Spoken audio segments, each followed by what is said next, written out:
In this video, we are still going to explain the properties of angles of a triangle. But this time around, we will limit the properties to the equilateral triangle. Now, the equilateral triangle is a type of triangle with the following properties. Number one, all the three sides are equal. This means an equilateral triangle is any triangle with all three sides equal. Number two, all three interior angles are equal, meaning all the three interior angles of an equilateral triangle are all equal. Then each interior angle is 60 degrees. It means that in an equilateral triangle, taking the three angles which are equal, each of them will be 60 degrees. Since the sum of all the interior angles becoming 180 degrees, if you divide it by three interior angles, you get 60 each. So each of the interior angle of an equilateral triangle is 60. So please take note that all these three properties go for equilateral triangles. Please, anyone who wants to solve a question on equilateral triangle, or anyone who wants to solve any diagram question involving an equilateral triangle, must keep all these three properties in mind to use them to solve the questions. Now, from these diagrams, we realize that examples of an equilateral triangle by diagram, we can see the diagram ABC or the triangle ABC. This is an example of equilateral triangle because all the three sides are equal. And in mathematics, we are able to show equality of sides using these lines on them. So these strikes on their line show that one strike, one strike, one strike on each line means all the three lines are equal. So the line AB, line AC, and the line BC are equal. Also, the same thing applies to PQR. The triangle PQR, two strikes, two strikes, two strikes on both sides, shows that this is equilateral triangle because all the three lines are equal. PQ, PR, and RQ are all equal. Then finally, MNS, the triangle MNS has equal sides, meaning three strikes on each of the lines, making them equilateral triangles. So MN, MS, and SN are all equal. So these are examples of equilateral triangle by diagram. At this point, we want to use the properties that we've learned from the first part to solve this particular question. The question reads, find the value of x in this diagram. Now, if you look at the diagram very well, the x is an exterior angle. Then we have ABC as the triangle. Now, single strikes on each of the sides. AB has a single strike, AC has a single strike, and BC has a single strike, depicting that this triangle is an equilateral triangle.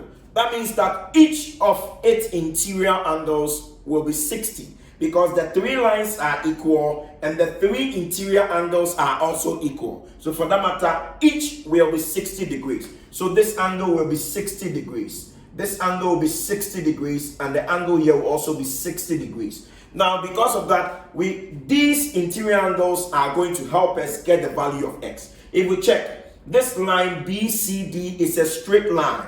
For that matter, 60 and x are called adjacent angles. They are angles on a straight line.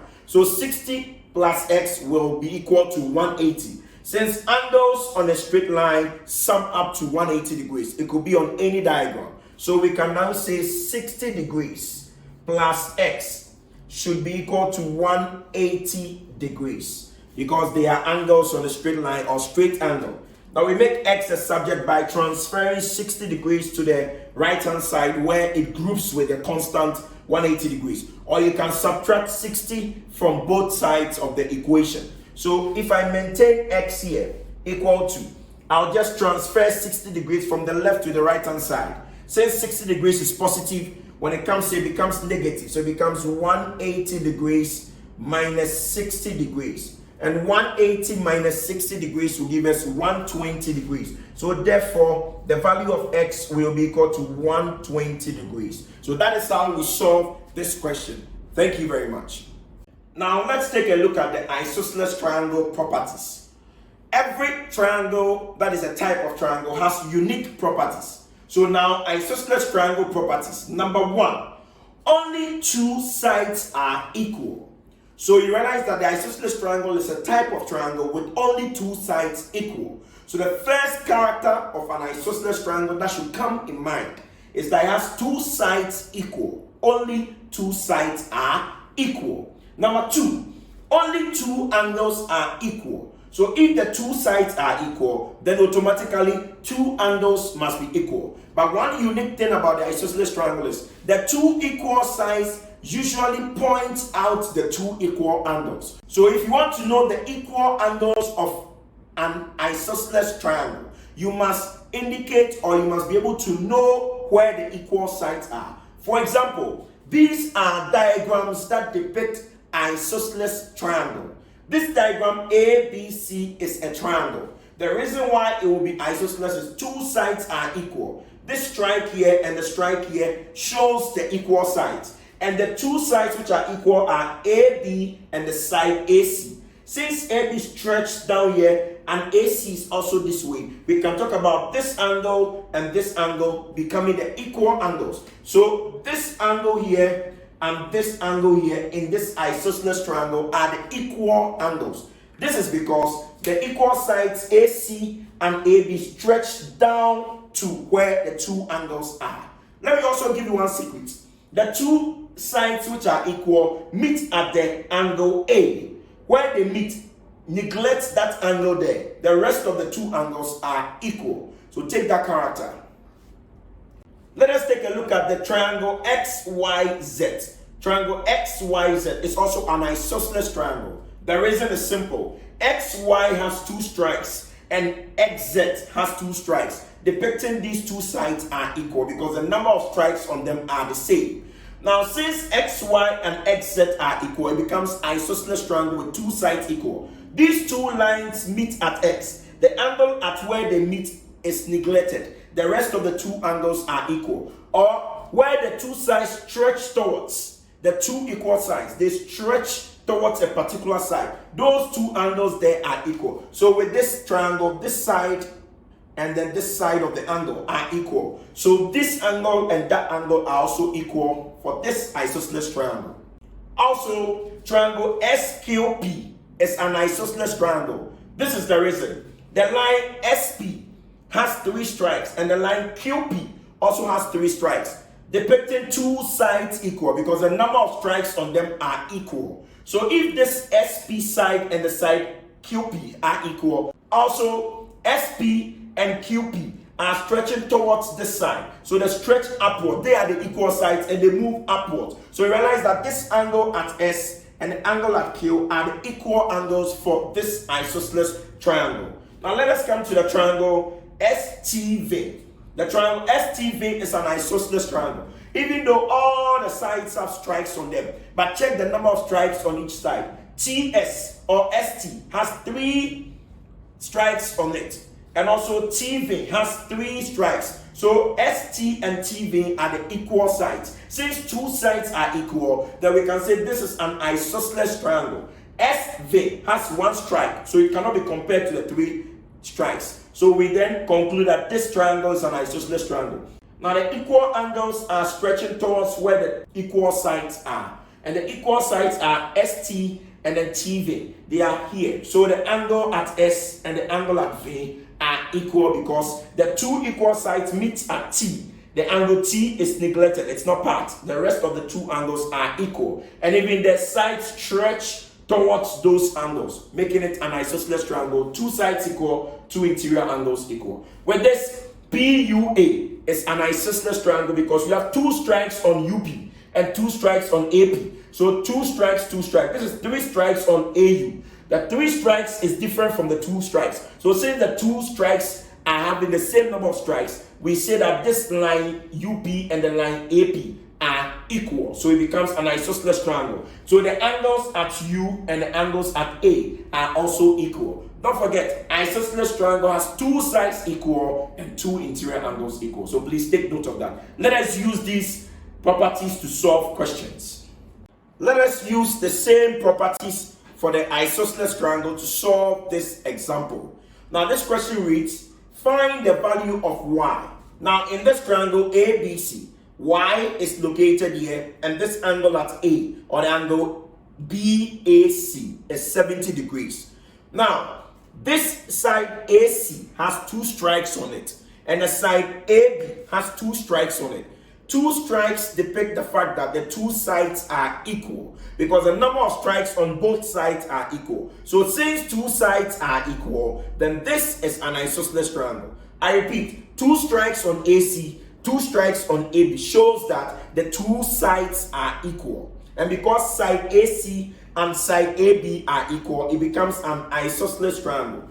Don't forget, isosceles triangle with 2 sides equal means that 2 interior angles are equal. Then I told you that where the 2 sides are meeting, neglect the angle there. But where the 2 sides are stretching towards, the 2 angles there are equal. So the angle ABC and the angle ACB.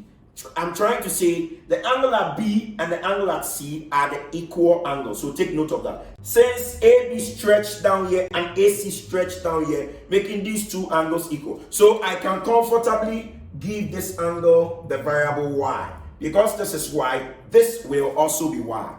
Now let's go back to the properties of triangles that say that the interior angles of the triangle sum up to 180 degrees. There are 3 angles here in this isosceles triangle. And because it's a triangle, all the 3 interior angles must add up to 180 degrees. So we are trying to say that angle Y plus this angle Y plus the angle 70 degrees should give us 180 degrees. So then we have to make Y the subject. We've already grouped like terms. So Y plus Y giving us 2Y.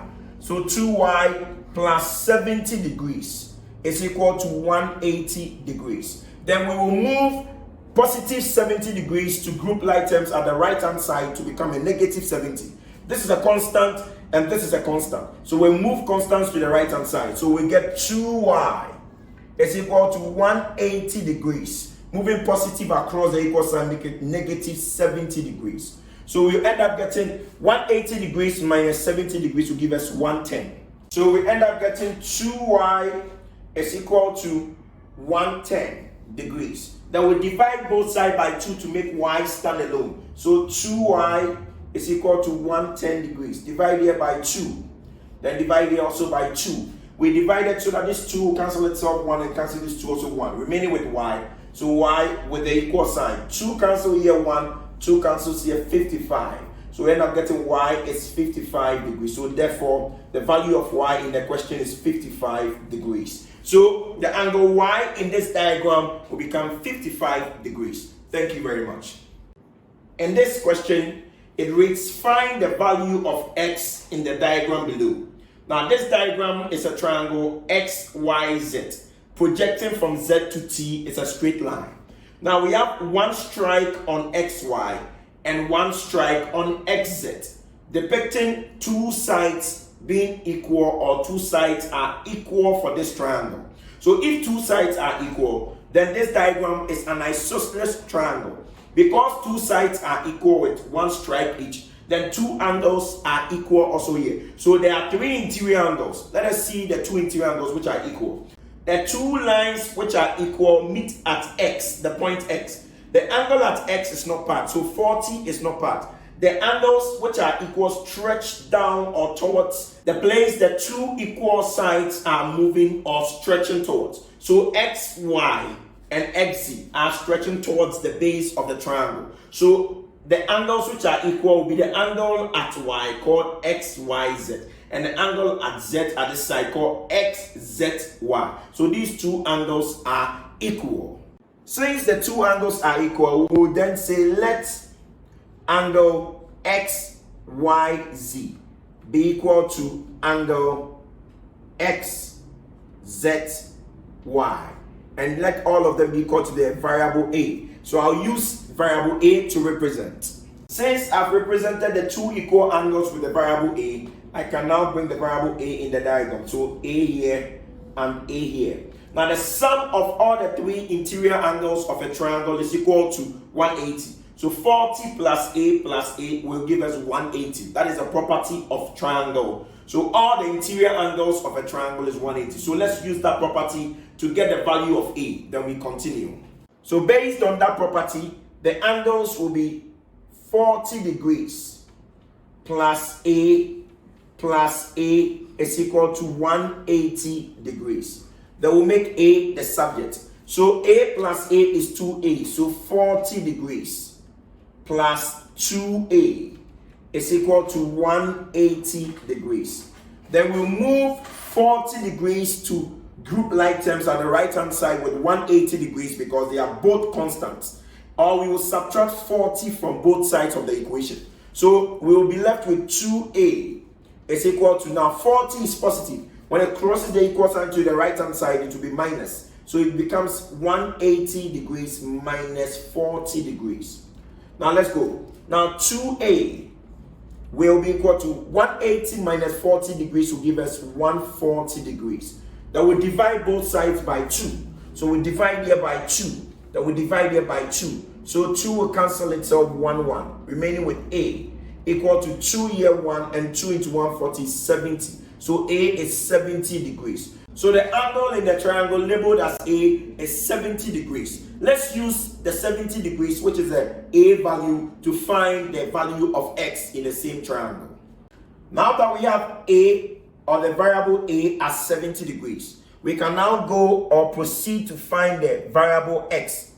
We want the value of X, but X is an exterior angle of this triangle. It is with the 13x minus 20. And we can see that A and then the 13x minus 20 are on the straight line. The straight line YZT is a line that is having A and 13x minus 20 as adjacent angles. So we can say A plus 13x minus 20 is 180 degrees. Or we can also use the sum of two interior angles is equal to one opposite exterior angle. That property is also for triangles. That can also give you the same answer. But I prefer to use the angles which are on this straight line, the straight angles. So A plus 13x minus 20 should be equal to 180 degrees because they are angles on this straight line. So they form 180 degrees. Now let's make X a subject. We know that A is 70 degrees, so we substitute 70 degrees in place of A. Plus 13x minus 20 should give us 180 degrees. Now let us make X stand alone. So we have to simplify 70 and minus 20. So it becomes 13x. 70 degrees minus 20 will give us 50 degrees. So positive 50 is equal to 180 degrees. Because 70 minus 20 is 50. Now we have to take positive 50 to the other side to join 180 as grouping like terms. And when it goes there, it becomes minus 50. Or we can subtract 50 from the left hand side and then subtract 50 from the right hand side. So we say 13x is equal to 180 degrees. Positive 50 cross the equal sign to become minus 50. So minus 50. Making it 13x is equal to 130 degrees. So we have to divide both sides by 13. Now we have 13x is equal to 130 degrees. So that we divide here by 13. So that 13 will cancel 13, 1, 1. Then we divide here also by 13. 13 here, 1. 13 into 130 is 10. So we get therefore the value of X. X stands alone here. Is equal to 10. So we have X as 10 degrees. So the value of X is 10 in this particular diagram. Thank you very much.